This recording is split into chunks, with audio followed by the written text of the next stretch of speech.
आज आपको डिफरेंशिएशन बताते हैं। अब देखो ये एक मैथमेटिकल टूल है, ठीक है, और इस डिफरेंशिएशन से हम बेसिकली निकालते हैं डेरिवेटिव। डेरिवेटिव निकालने के प्रोसेस को हम डिफरेंशिएशन बोलते हैं। अब ये डेरिवेटिव क्या है, ठीक है ना। तो इस चीज को समझने के लिए सपोज ये x और y एक्सिस है, ठीक, एंड लेट्स से ये कोई भी एक कर्व है, ठीक। अब ये जो कर्व है इसकी कुछ ना कुछ इक्वेशन होगी, y is equal to F X, ठीक है, y is equal to F X, या फिर अब F X is equal to कोई ना कोई इक्वेशन होगी X square plus 1 X square plus 2, ऐसे कुछ भी हो सकती है, हमें नहीं मालूम अभी, ठीक है। अब जैसे स्टैंडर्ड 10th में आपने पढ़ा होगा एक्स एंड वाई एक्सेस है, लेट्स से मुझे बोला 2x plus 3y is equal to 4, ठीक है ना। ये जो इक्वेशन है, इस इक्वेशन को क्या कहा जाता है, क्या कहा जाता है ऐसे इक्वेशंस को? लीनियर इक्वेशन, ठीक है ना। हाँ, 10th में यही पढ़ा, लीनियर इक्वेशन इन 2 वेरिएबल, है ना, और उससे पहले आपने पढ़ा था लीनियर इक्वेशन इन 1 वेरिएबल, ठीक है। जैसे अगर आपको बोला 5x plus 7 is equal to 12, तो ये क्या है, linear equation in 1 variable, whereas इसको बोलते हैं लीनियर इक्वेशन इन 2 वेरिएबल। कभी सोचा इसको लीनियर इक्वेशन क्यों बोलते हैं? कभी किसी ने बताया लीनियर इक्वेशन क्यों बोलते हैं? 10th क्लास में ऐसे इक्वेशंस के ग्राफ प्लॉट किए, ग्राफ प्लॉट किए। जब भी आपने ग्राफ प्लॉट किया ऐसे इक्वेशन के, है ना, आप ऐसे कुछ बॉक्स बनाते होगे, है ना, उसमें यहाँ पे x लिख दिया, यहाँ पे y लिख दिया, कुछ रैंडमली वैल्यूज डाल दी, ठीक है, x की कुछ वैल्यू डाली, y मिला, ठीक है, फिर उनको हमने प्लॉट किया। प्लॉट करने के बाद आपको क्या मिलता था? मैंने इसमें जैसे कुछ भी रैंडमली वैल्यूज मिली, उसको मैंने प्लॉट किया, और जब ज्वाइन करता था मुझे क्या मिलता था? एक लाइन मिलता था या कोई कर्व मिलता था? क्या मिलता था? हमेशा लाइन मिलता था, ठीक है ना। तो जितने भी आपने ऐसे इस टाइप के इक्वेशंस लिए, उसमें आपने कुछ भी पॉइंट डाला और अकॉर्डिंगली y की वैल्यू मिली, या y की वैल्यू डाली अकॉर्डिंगली x की वैल्यू मिली, जो भी मिला उसको जब भी आपने प्लॉट किया, आपको हमेशा एक लाइन ही मिला है। वो कैसा भी हो सकता है, चाहे ऐसे लाइन है, चाहे ऐसे लाइन है, ऐसे लाइन है, कैसे भी लाइन है, वो मैटर नहीं करता, लेकिन हमेशा हमें एक स्ट्रेट लाइन मिला है, ठीक है। कभी भी हमें कोई कर्व, हाँ, कोई सर्कल या कोई और टेढ़ी मेढ़ी चीज नहीं मिली, हमेशा स्ट्रेट लाइन मिला। तो इसीलिए क्योंकि इसको मैं जब भी ग्राफ में प्लॉट करता हूं x और y की वैल्यू निकाल के, मुझे हमेशा स्ट्रेट लाइन ही मिलता है, इसीलिए इसको क्या कह दिया गया? Linear equation. माना इसका ग्राफ जब भी आप प्लॉट करोगे आपको एक लाइन ही मिलेगा और कुछ नहीं मिल सकता, ठीक है। बात समझ में आ गई?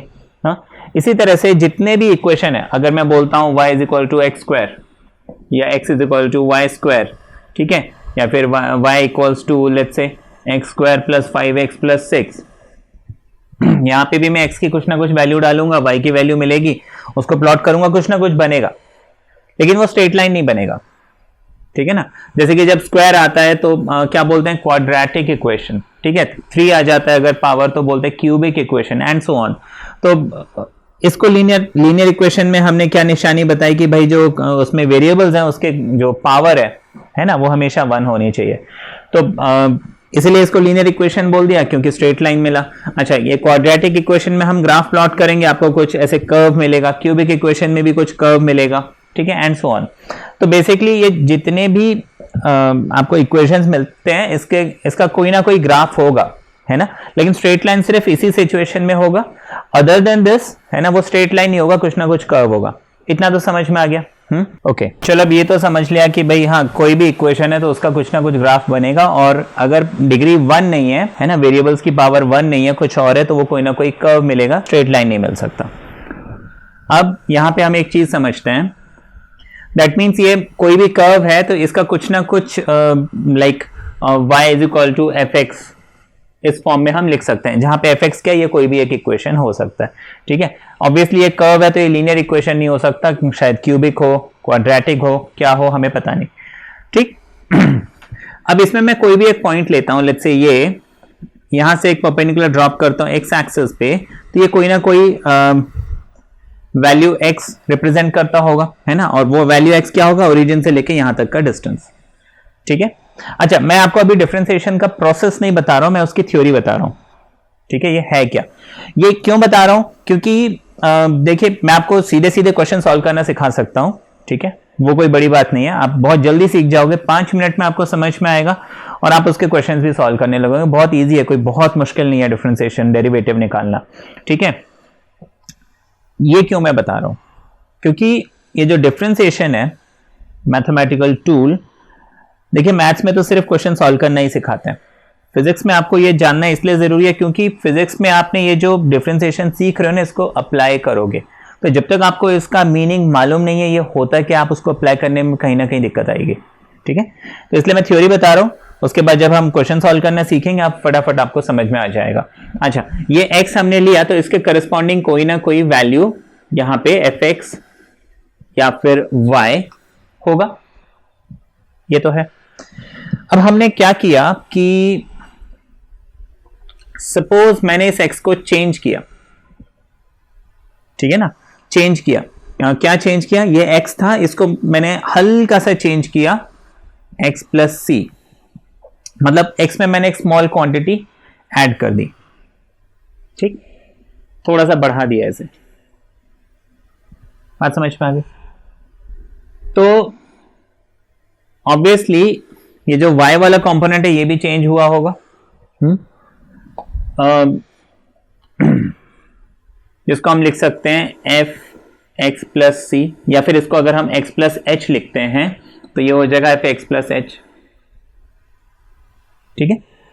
तो बेसिकली मैंने यहां पे क्या किया, x को x में थोड़ा सा एक चेंज लाया, h है ना, कितना चेंज आया, तो देखिए यहां पे ये x था और यहां पे कितना हो गया, x प्लस एच हो गया, तो डिफरेंस कितना है, x plus H minus x, है ना, x एंड x कैंसिल, हमें सिर्फ h मिलेगा, मतलब मैंने इस x कंपोनेंट में कितना चेंज किया, h यूनिट चेंज किया। तो इसके y वाले पोर्शन में कितना चेंज हुआ, f of x plus H minus F X, ठीक। अब यहां पे therefore change in y component, ठीक है, यहां पे ये जो डेल्टा है ये क्या रिप्रेजेंट कर रहा है, सपोज चेंज, ठीक है, change in y and let's say change in x, इसका मुझे रेशियो देखना है। तो y में कितना चेंज हुआ, f of x plus H हुआ माइनस एफ एक्स हुआ, है ना, y पोर्शन में यही चेंज हुआ, पहले एफ एक्स था अब एफ एक्स प्लस एच हो गया, ठीक है। अच्छा, और x में कितना चेंज हुआ, x plus H minus x, यानी कि सिर्फ h बच रहा था, ये आ गया, समझ में आ गया। तो delta y upon delta x ये बेसिकली क्या है, दो चेंजेस का रेशियो है, y में कितना चेंज हुआ, x में कितना चेंज हुआ, उसका रेशियो, इतना समझ में आया। हाँ, delta y upon delta x is nothing but ratio of, है ना, change, ratio of change, for the timing हम इतना समझ लेते हैं, रेशियो ऑफ चेंज। तो क्या change, ratio of change in x component and ratio of change in y component, बस यही है, इतनी सी बात है। तो delta y upon delta x क्या है, F x plus H minus F x upon H, इतना समझ में आ गया। अभी इसको थोड़ी देर के लिए एक साइड में रख देते हैं, ओके। अब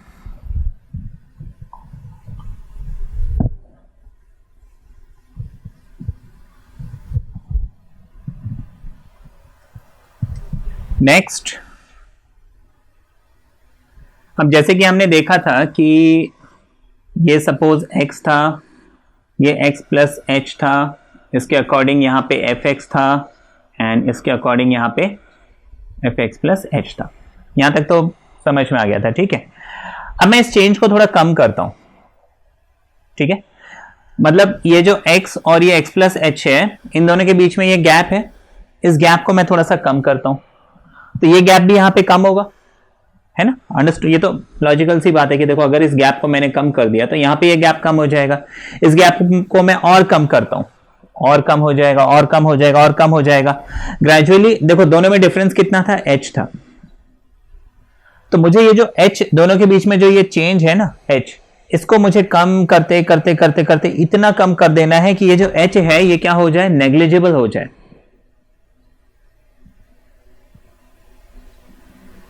बात समझ में, मतलब x कंपोनेंट में जो चेंज हो रहा है उसको मैं क्या कर रहा हूं, नेग्लिजिबल कर रहा हूं। नेग्लिजिबल मतलब ऑलमोस्ट, नेग्लिजिबल को हम दूसरे भाषा में क्या लिख लेंगे, जीरो। फिजिक्स में हम उस नेग्लिजिबल को क्या लिख देते हैं, जीरो। जीरो मतलब ये h अभी जीरो हुआ नहीं है, ये इसको हम ऐसे लिखते हैं h टेंड्स टू जीरो। अब यहाँ पे h टेंड्स टू जीरो का मतलब क्या है, h जो है नेग्लिजिबल है, मतलब वो इतना कम है कि उसका होना ना होना एक बराबर टाइप है, ऐसे कह सकते हैं। तो जब h नेग्लिजिबल हो जाएगा उस टाइम पे यहां पे कितना चेंज होगा, वो जो रेशियो है, माना मैंने यहां पे क्या किया, अगर लिखा limit h tends to zero, मतलब ये जो h है इसको मैं कम कम कम, ये लिमिट ऐसे लिखा हुआ है। अभी इसके टेक्निकल उसमें मत जाओ कि लिमिट क्या होता है एंड ऑल दैट, अभी बस इतना समझो कि मैं इस h को क्या कर रहा हूं, नेग्लिजिबल कर रहा हूं। उस सिचुएशन में ये जो रेशियो है यानी कि fx plus h minus fx upon h, उस सिचुएशन में ये रेशियो कितना होगा, तो वो जो रेशियो है उसको हम, है ना, ये उसको हम क्या लिखेंगे, limit h tends to zero delta y upon delta x, यही लिखेंगे। मतलब change in y upon change in x, delta यहां पे क्या लिखा था हमने, चेंज, तो change in y upon change in x, इसको हम लिखते हैं dy बाय dx। ठीक है, ये जो dy बाय dx है इसको हम इन, मतलब अगर हम अपने एक बोलचाल की भाषा में या एक लेमैन लैंग्वेज में अगर समझना चाहते हैं what is dy by dx, तो हम बोलेंगे change in y upon change in x when the change is negligible, है ना, when the change is very very very very small। ठीक है, उसको ये हम बोलते हैं, ये जो dy बाय dx है इसको हम बोलते हैं डेरिवेटिव या डेरिवेटिव ऑफ y या फिर डिफरेंशियल कोफिशिएंट, ऐसे कहते हैं। ठीक है, यहां तक तो समझ में आया। चलिए अब एक सिंपल चीज बताता हूं आपको। लेट्स से ये हमारा ग्राफ है, ठीक है, ओके, नाउ लेट्स से ये कोई भी एक लाइन है, ठीक है, यहां से एक परपेंडिकुलर ड्रॉप करते हैं, यहां से एक परपेंडिकुलर ड्रॉप करते हैं, यहां से ऐसे लाइन ड्रॉप कर देते हैं, यहां से ऐसे ड्रॉप कर देते हैं। ठीक है, अब सपोज ये वैसे कोऑर्डिनेट ज्योमेट्री में हो सकता है आपने पढ़ा भी हो। Let's say this is x2 and y2 and let's say this is x1 and y1। ठीक है, तो फिर और लेट्स से ये जो लाइन है ना, ये जो हमने इनिशियली ये लाइन सेगमेंट लिया था, ये वाला, ये आपके x एक्सिस के साथ लेट्स से एंगल बना रहा है थीटा। तो यहां पे जो tan थीटा है वो y2 minus y1 upon x2 minus x1 ऐसे लिखा जाता है। ये बात मालूम है आपको, ज्योमेट्री में पढ़ा है, कोऑर्डिनेट ज्योमेट्री में tan theta is y2 minus y1 upon x2 minus x1। अगर नहीं भी पढ़ा है तो जस्ट मैं आपको बता देता हूं। देखिए x2 है यहाँ पे, x2 मतलब ओरिजिन से लेके यहां तक का डिस्टेंस x2 होना चाहिए, है ना, कोऑर्डिनेट ज्योमेट्री का तो यही रूल है ना। अच्छा, यहां तक ओरिजिन से लेके यहां तक का जो डिस्टेंस है वो x1 होना चाहिए। अब मुझे इस ट्राइंगल में, ये ट्राइंगल है हमारे पास, ये वाला साइड चाहिए, ये वाला side will be equal to ये वाला साइड x एक्सिस में इतना पोर्शन, और इतना पोर्शन क्या हो जाएगा, टोटल इज x2, इतना x1, तो ये हो जाएगा x2 माइनस x1। ये बात समझ में आई? दैट मीन्स इस ट्राइंगल का ये साइड कितना हो गया, x2 माइनस x1। अच्छा, इसी तरह से ये टोटल हाइट हो जाएगा y2। अगर ये पॉइंट x2 y2 है, मतलब ये वाला पॉइंट जो है ओरिजिन से यहां तक का डिस्टेंस y2 होना चाहिए। अच्छा, ये y1 है, इसको मैं यहां पे टच करता हूं y एक्सिस में, तो इतना डिस्टेंस y1 होना चाहिए। अब इस ट्राइंगल का ये side will be equal to y axis का इतना पोर्शन जो कि y2 माइनस y1 हो जाएगा। बात समझ में आई? कोई दिक्कत यहां तक?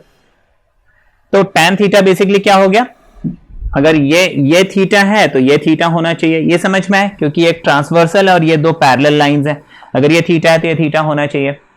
बात समझ में आई? tan थीटा क्या होता है, एंगल के सामने वाला साइड अपॉन एंगल के साथ वाला साइड, यानी कि परपेंडिकुलर अपॉन बेस, यही हम पढ़ते आ रहे हैं 10th क्लास से। तो y2 minus y1 upon x2 minus x1। ठीक है, इसी को कोऑर्डिनेट ज्योमेट्री में हम m से रिप्रेजेंट करते हैं और उसको हम बोलते हैं स्लोप ऑफ अ लाइन। ठीक है, अगर नहीं भी पढ़ा है तो मैं आपको बता देता हूं, यहां तो कोई दिक्कत है? अब देखो, जो tan थीटा है ये बेसिकली क्या रिप्रेजेंट कर रहा है, change in y upon change in x। यहां तो कोई डाउट है? अच्छा, अब इसके बाद दो चीजें आपको मैं पूछता हूं, एक होता है टेंजेंट, ठीक है, एक टेंजेंट तो ये हो गया tan थीटा वाला टेंजेंट। इसके अलावा एक और टेंजेंट होता है जो आपने सर्कल चैप्टर में पढ़ा है, याद है? सपोज ये सर्कल है तो टेंजेंट किसको बोलेंगे? जो लाइन सर्कल को कट करता है वो टेंजेंट होता है, टचेस द सर्कल। अच्छा ओके गुड, जो सर्कल को टच करता है उसको हम टेंजेंट बोलते हैं। टेंजेंट की एग्जैक्ट डेफिनेशन आपको मालूम है? जो टच करता है वो टेंजेंट है, पक्का? Okay, tangent to a circle मतलब सर्कल को टच करता है। Tangent to let's say parallelogram मतलब पैरेललोग्राम को टच करता होगा, ऐसे ऐसे, यस नो यस। अच्छा देखो मैं आपको बताता हूं, आपको सारे कंसेप्ट क्लियर होने चाहिए, आपको सारी डेफिनेशन क्लियर होनी चाहिए। टेंजेंट की डेफिनेशन ये नहीं है कि जो टच जस्ट एक पॉइंट पे टच करता है, ऐसा टेंजेंट एक पॉइंट पे टच करता है या इनफाइनाइट पॉइंट पे टच करता है। ओके, अगर हम एक सर्कल की बात करें तो टेंजेंट एक पॉइंट पे टच करता है। मैं सर्कल को छोड़ के मैं किसी एक रेक्टेंगल की बात करता हूं तो टेंजेंट कितने पॉइंट पे टच करना चाहिए? 1 पे, इनफाइनाइट पे, 2 पे, 4 पे? कुछ भी, कोई एक ऑप्शन बताओ। 1? हाँ अच्छा, हमारे दिमाग में क्या भर दिया गया है कि टेंजेंट मतलब जो एक पॉइंट पे टच करता है, ऐसी बात नहीं है। टेंजेंट मतलब एक ऐसा लाइन होता है जो किसी भी फिगर को काटता नहीं है, आप ये याद रखना। टेंजेंट की डेफिनेशन क्या है? इट विल नॉट कट, ये किसी भी फिगर को कट नहीं करेगा। अपोज टू दिस, अच्छा ये लाइन को तो टेंजेंट बोलते हैं सर्कल में, चलिए हाँ ये एक लाइन है, इसको तो टेंजेंट नहीं बोलेंगे ना, फिर क्या बोलेंगे? कॉर्ड तो सिर्फ इतना पोर्शन है, इस लाइन को क्या बोलेंगे? कॉर्ड ऑफ अ सर्कल क्या होता है भाई? यहां से लेके यहां तक मैंने बना दिया, वो हो गया कॉर्ड, ठीक है ना। इस लाइन को क्या बोलेंगे? कॉर्ड तो इतना हिस्सा है ना, इस पूरे को क्या बोलेंगे? अगर ये टेंजेंट है तो ये क्या होगा? सीकेंट। अगर लाइन किसी फिगर को कट कर रहा है तो उसको सीकेंट बोलते हैं, secant to a circle, tangent to a circle and secant to a circle. हो सकता है 10th के बुक में ये बात हो, लेकिन हमने कभी ध्यान नहीं दिया क्योंकि हमें कभी इसकी जरूरत ही नहीं पड़ी। तो बेसिक डिफरेंस समझ में, टेंजेंट जो है कभी भी फिगर को कट नहीं करता, सीकेंट जो है हमेशा कट करता है। तो टेंजेंट की ये डेफिनेशन नहीं है कि जो एक पॉइंट पर टच करता है, टेंजेंट फिगर को कट नहीं करता। अब देखिए, मुझे अगर ये एक शीट ऑफ पेपर है या ये बोर्ड है, अब इसका टेंजेंट क्या होगा? ऐसे एक पॉइंट पे इसको फाड़ के निकल जाए तो टेंजेंट बोलेंगे?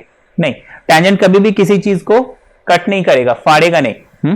दैट मीन्स अगर ये मार्कर मान लीजिए टेंजेंट है तो ये इस बोर्ड को ऐसे छूता हुआ ऐसे सीधा निकल जाए, तब हम इसको टेंजेंट बोलेंगे, बोलेंगे ना। फाड़ थोड़ी रहा है बोर्ड को, वो तो बोर्ड को ऐसे टच करते हुए निकल गया, ऐसे है ना। हाँ, तो टेंजेंट मतलब जरूरी नहीं वो एक पॉइंट पे टच करे, वो इनफाइनाइट पॉइंट पे भी टच कर सकता है। अभी देखो इस फिगर को वो इनफाइनाइट पॉइंट पे टच कर रहा है, लेकिन इसको काट नहीं रहा है। जैसे ये है, वो ऐसे टच करके निकल गया, काटा नहीं। लेकिन हाँ, ऐसे अगर आर पार हो गया मतलब कट कर दिया, तो वो टेंजेंट नहीं है। ये तो समझ में आ गया टेंजेंट। हाँ अच्छा, कर्व्ड फिगर्स के लिए ये जो डेफिनेशन है टेंजेंट की कि वो एक पॉइंट पे टच करता है, वो ट्रू है। जैसे सर्कल के लिए, ऐसे जो कर्व फिगर है उसके लिए हम क्या बोलते हैं? टेंजेंट एक ही पॉइंट पे टच करता है। लेकिन अदर देन दैट, जैसे किसी प्लेन की बात करें, जैसे मैं इस बोर्ड की बात करूं, इसके लिए टेंजेंट क्या होगा? इनफाइनाइट पॉइंट पे टच करेगा। ये तो समझ में आ गया। हाँ, स्लोप समझ में आया, टेंजेंट समझ में आई, ये सारी बातें समझ में आई। ओके, अब कमिंग बैक टू डिफरेंशिएशन, जो कि हमारा मेन टॉपिक था। हमने क्या किया यहां पे कि सपोज ये कर्व है, मैंने आपको बोला था कि suppose this is x and let's say this is x plus h। इसके अकॉर्डिंग हमने यहां पे fx निकाला था और इसके अकॉर्डिंग यहां पे fx प्लस h निकाला था। डेरिवेटिव मैंने क्या बोला था कि जब dy बाई dx है ना, इसको डिफरेंशियल कोफिशिएंट जैसे कि हम कहते हैं derivative. Now this derivative is what? जब ये जो डिफरेंस है fx plus h minus fx और x plus h minus x, यानी कि सिर्फ h आ रहा है, ये रेशियो में जो h है ना वो क्या हो जाए? जीरो हो जाए, माना नेग्लिजिबल हो जाए। नेग्लिजिबल कब होगा? जब ये दोनों पास में पास में पास में पास में आते आते आते आते आते एकदम खत्म हो जाएंगे। जैसे टेंजेंट अगर आपने 10th में पढ़ा हो तो क्या किया था कि भाई ये एक लाइन है, अभी क्या है, सीकेंट है, क्योंकि 2 पॉइंट में कट कर रहा है। मैं इसको क्या करता हूं कि थोड़ा सा ऐसे घुमाता हूं, हल्का सा ऐसे घुमाता हूं, तो अब क्या होगा, ये ऐसे हो जाएगा, ये 2 पॉइंट और पास आ गए। अब मैं इस लाइन को और टर्न करता हूं, तो मतलब क्या होगा, वो और पास आ जाएंगे। ऐसे इस लाइन को ऐसे घुमाते घुमाते घुमाते घुमाते एक पॉइंट ऐसा आएगा जब वो उस सर्कल को जस्ट टच करेगा एक पॉइंट पे, तब वो टेंजेंट बन जाएगा। मतलब मैं क्या, अब जब मैं ऐसे टर्न कर रहा हूं, जैसे इस पॉइंट से मैंने ये ऐसे लाइन बनाया, उसको मैं थोड़ा सा ऐसे घुमा रहा हूं तो ऐसे बनाया, तो अब देखो ये जो डिस्टेंस था, ये डिस्टेंस कम होते जा रहा है। ये जो कॉर्ड के 2 एंड पॉइंट्स आप बोल रहे हो, वो पॉइंट कम, डिस्टेंस कम होते जा रहे हैं, और कम होते जा रहा है, और कम होते जा रहा है, और कम होते जा रहा है। ग्रेजुअली टेंजेंट पे क्या हो जाएगा, वो डिस्टेंस 0 हो जाएगा। ऐसे है ना। तो जब इनका डिस्टेंस या डिफरेंस नेग्लिजिबल हो जाए, उस टाइम पे यहां पे क्या हरकत हो रही है, यहां पे क्या चेंज हो रहा है, उसको हम बोलते हैं डिफरेंशियल कोफिशिएंट या डेरिवेटिव। समझ में? तो बेसिकली जो differential coefficient dy by dx है, इसको आप फिजिक्स की लैंग्वेज में बोल सकते हो इंस्टैंटेनियस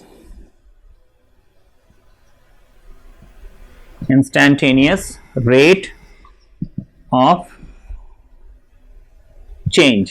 ठीक है, instantaneous rate of change of any physical quantity. अब फिजिकल क्वांटिटी बताने की तो जरूरत नहीं है, फिजिकल क्वांटिटी आपको मालूम है। तो कोई भी फिजिकल क्वांटिटी है ना, जैसे कि वेलोसिटी है, एक्सेलरेशन है, ठीक है, तो कोई भी फिजिकल क्वांटिटी में क्या चेंज आ रहा है एट एनी इंस्टेंट, वो हम निकालते हैं इस डेरिवेटिव से। ठीक है, बात समझ में? जैसे अभी आपसे पूछते हैं व्हाट इज वेलोसिटी, क्या बताओगे? What is velocity? अच्छा, ये तो फॉर्मूला आपने बता दिया, displacement upon time. What is velocity, आप बताओ। डेफिनेशन कुछ तो होगी वेलोसिटी की। व्हाट इज वेलोसिटी, बताइए। Velocity is displacement upon time. Perfect. मैं ये नहीं बोल रहा हूं गलत बोल रहे हो आप, बिल्कुल ठीक बोल रहे हो। मैं चाहता हूं आप चीजों को समझो रादर देन उनके फॉर्मूलों को याद करो। ठीक है, what is velocity, displacement upon time. What is acceleration, velocity upon time. ठीक है, फॉर्मूले रटने नहीं है, फॉर्मूले समझने हैं। ठीक है ना, आपको चीजों की मीनिंग मालूम होने चाहिए। मीनिंग मालूम हो गए तो आप फिर कॉन्सेप्चुअली क्वेश्चंस अगर कोई ऐसे मिलते हैं आप कर पाओगे। तो व्हाट इज वेलोसिटी?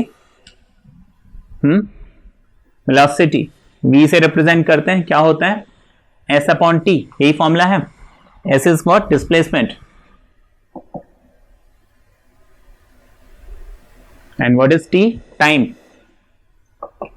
ठीक है, यही बोला है। हाँ, अच्छा, वेलोसिटी को हम कैलकुलस की लैंग्वेज में, या जो डिफरेंशिएशन, सॉरी अभी आप टॉपिक पढ़ रहे हो, सपोज इस डिस्प्लेसमेंट को हम x से रिप्रेजेंट करते हैं एंड टाइम को लेट्स से t से रिप्रेजेंट करते हैं। ठीक, तो वेलोसिटी है dx अपॉन dt।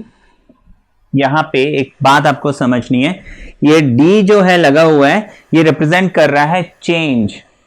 ठीक है, इसको ऐसे मत करना कि d से d cancel, x upon t। बहुत लोग ये भी करते हैं। हाँ, ये काम नहीं करना है। जैसे मान लीजिए ये ट्राइंगल है ABC। अब हम कई बार जैसे ज्योमेट्री में करते थे ना, ये in triangle ABC, AB upon AC, ऐसे क्वेश्चंस किए होंगे। तो क्या A और A cancel, B upon C लिखते थे क्या? नहीं, क्योंकि ये AB इस पर्टिकुलर साइड को रिप्रेजेंट कर रहा है, AC इस पर्टिकुलर साइड को रिप्रेजेंट कर रहा है। A और A हम कैंसिल नहीं करते थे। इसी तरह से यहाँ पे D और D कैंसिल नहीं करना कभी भी।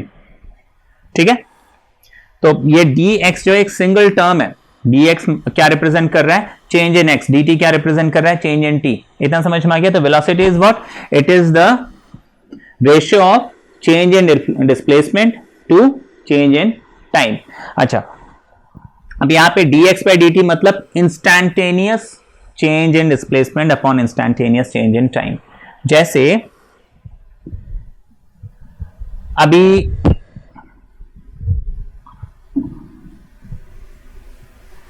इंस्टैंटेनियस का मतलब क्या होता है, at a particular given instance, यही मतलब है।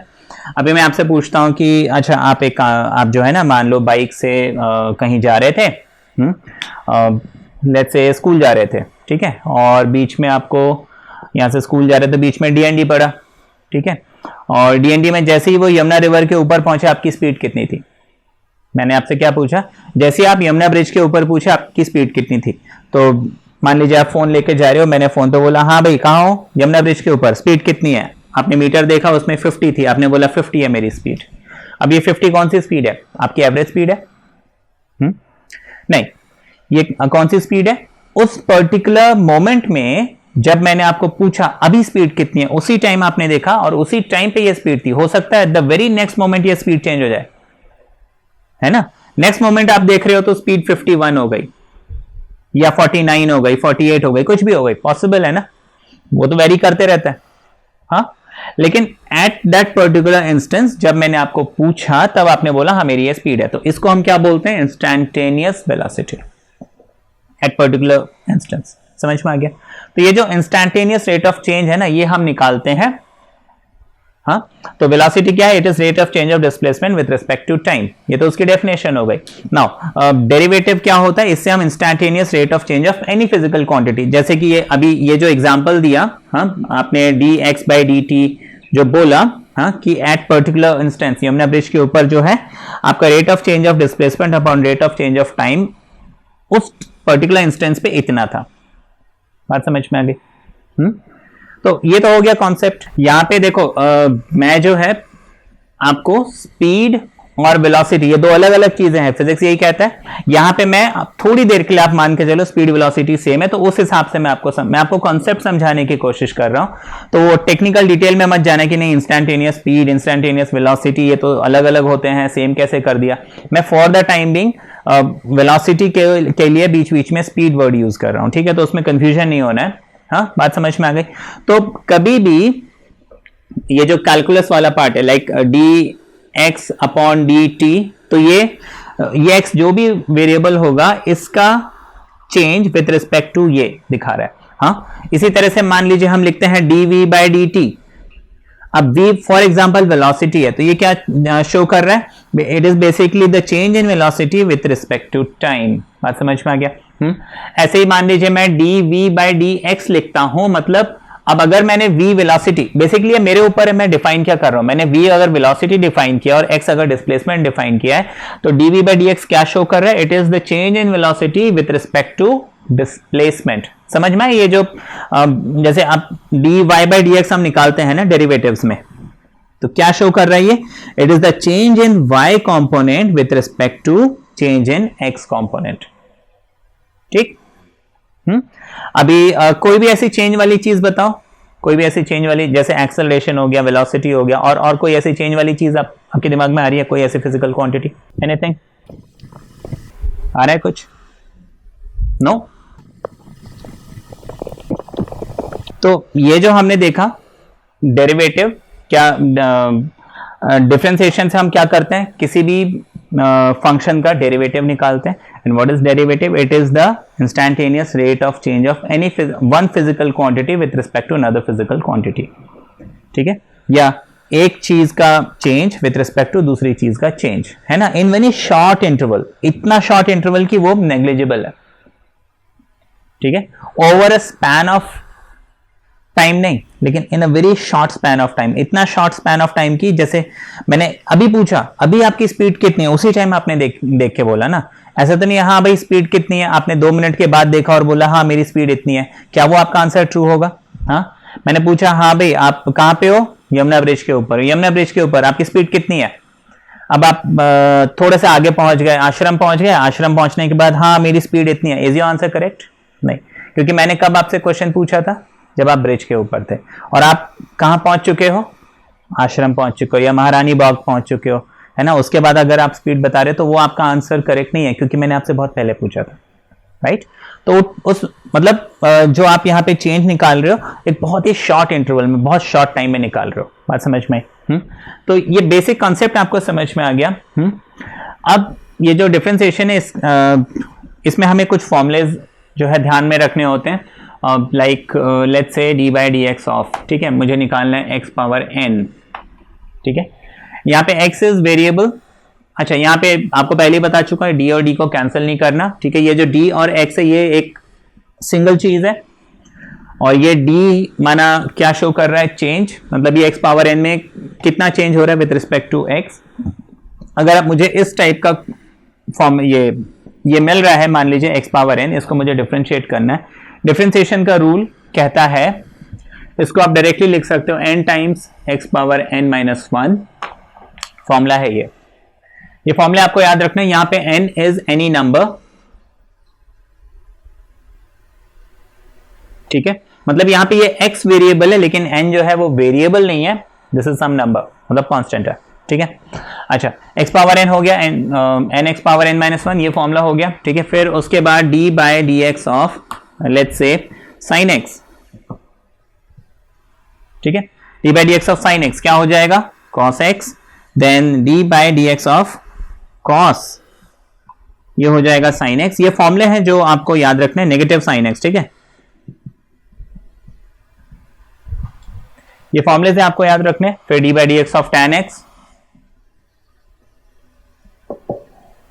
इज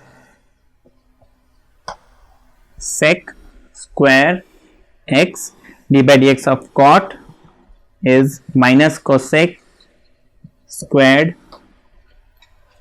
ठीक है, ये फॉर्मूले। फिर d by D x of sec is sec x multiply tan x, d by dx of cosec is minus cosec multiply cot, ठीक। अच्छा, उसके बाद d by dx of a power x, जहां पे a क्या है, एनी नंबर, ये हो जाएगा a power x into log of a, ठीक है। ये लॉग एक बहुत इंपॉर्टेंट फंक्शन है, जैसे आपने साइन थीटा, साइन एक फंक्शन है, ठीक है, टैन एक फंक्शन है, कोसेक, कॉट, ये सब एक फंक्शन है। फंक्शन के अभी डिटेल में नहीं जाते हुए, फंक्शन माना भाई ट्रिगोनोमेट्री में आपने देखा है, भाई ये कोई ना कोई चीज रिप्रेजेंट करता है, जैसे साइन क्या रिप्रेजेंट करता है, पी अपॉन एच किसी भी ट्रायंगल में, परपेंडिकुलर अपॉन हाइपोटेन्यूज, तो ये लॉग भी कुछ ना कुछ रिप्रेजेंट करता है। क्या करता है ये हम लॉगरिथम टॉपिक में देखेंगे। अभी फॉर द टाइमिंग आप बस इतना मान लो कि हाँ लॉग नाम की कोई चीज होती है, ठीक है। अच्छा, a पावर x के बाद d by D x of e की पावर x, इसका फॉर्मूला e की पावर x वापस होता है। ये e जो है बहुत इंपॉर्टेंट नंबर है, जैसे आपने पाई पढ़ा हुआ है, ठीक है, क्या वैल्यू होती है इसकी, हाँ 3.14,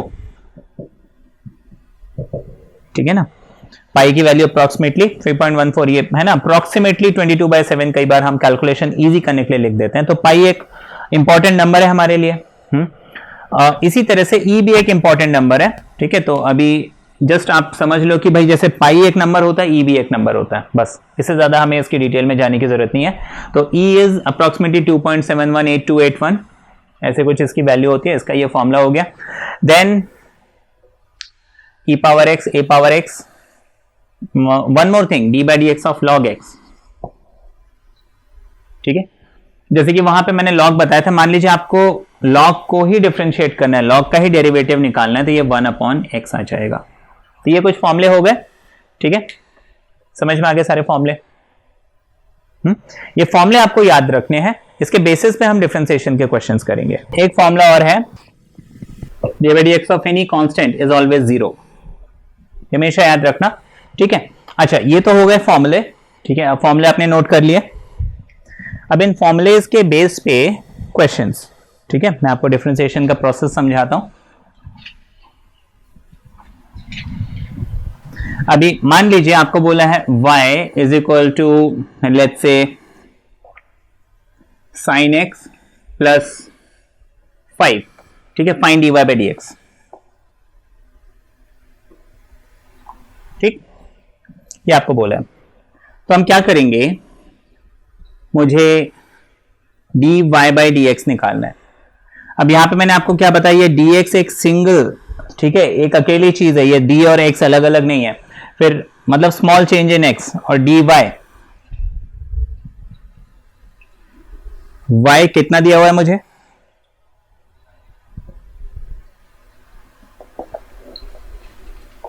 बेसिकली मैं इससे क्या कर रहा हूं, साइन में कितना चेंज आ रहा है विद रिस्पेक्ट टू x, ठीक है ना, ये मैं निकाल रहा हूँ sin x प्लस 5 में कितना चेंज आ रहा है।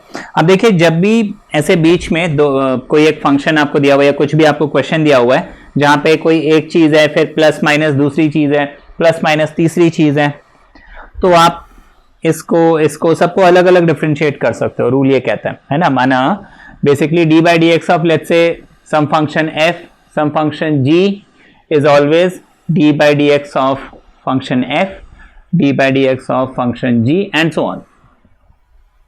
अलग अलग सबको डिफरेंशिएट कर सकते हो। अगर प्लस और माइनस है तो, प्लस के बजाय अगर माइनस होता तो भी, तो हम इसको क्या लिख लेंगे, D by D x of sine x लिख लेंगे।